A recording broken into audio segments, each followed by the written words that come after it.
14वा चित्रपट महोत्सव आहे मराठी आणि त्यात घरात गणपती हा चित्रपट त्यात समावेश झालेला आहे. काय सांगाल पहिली प्रतिक्रिया काय? खूप अभिमान वाटतो आहे. 14वा इयर असलं तरी माझा पहिला चित्रपटाचा आणि या फेस्टिवलचं पहिलं वर्ष मध्ये मला इथे यायला मिळालं. सो मेनली तर मी पहिलं बोलेन संजय शेट्टे सरांचा मी आभार मानतो, कारण का मराठी सिनेमाला महाराष्ट्राच्या बाहेर आणून गोव्यासारख्या कल्चरली साऊंड आणि कल्चरली रिच स्टेटमध्ये मराठी चित्रपट दाखवले जात आहेत. हे एक इंडस्ट्रीचं गेट टुगेदर पण मी बोलू शकतो.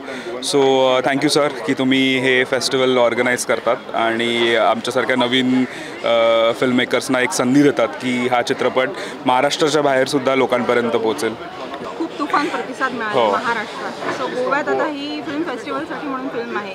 सो इथल्या ऑडियन्सकडून कशा प्रतिसादाची अपेक्षा आहे तुम्हाला? विषय खूप म्हणजे सगळ्या कुणालाही लागेल असाच आहे, घरोघरचा चित्रपट आहे.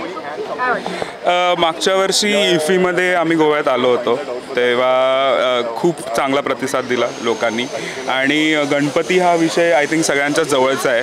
जेवढा लेवलवरती महाराष्ट्रामध्ये गणपती उत्सव साजरा होतो, तेवढाच आय थिंक लेवलमध्ये गोव्यातही त्या लेवलवरती साजरा होतो.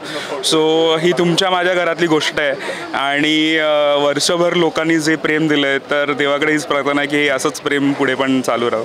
आणि या इनिशिएटिव्हबद्दल काय सांगणार? I think it's a fantastic initiative, कारण का वेगळ्या वेगळ्या म्हणजे नुसतेच पॉप्युलर फिल्म्स नाहीत, एक आर्ट फिल्म असो, एक्सपेरिमेंटल फिल्म असो किंवा एक चांगले कॉन्टेंटचे फिल्म्स एकत्र आणून 2 दिवसांमध्ये ते लोकांना दाखवणं, ही संधी सहजा कुठे मिळत नाही. आणि मराठीसाठी एवढ्या मोठ्या लेवलवरती फिल्म फेस्टिवल मला नाही वाटत होतो आहे कुठे.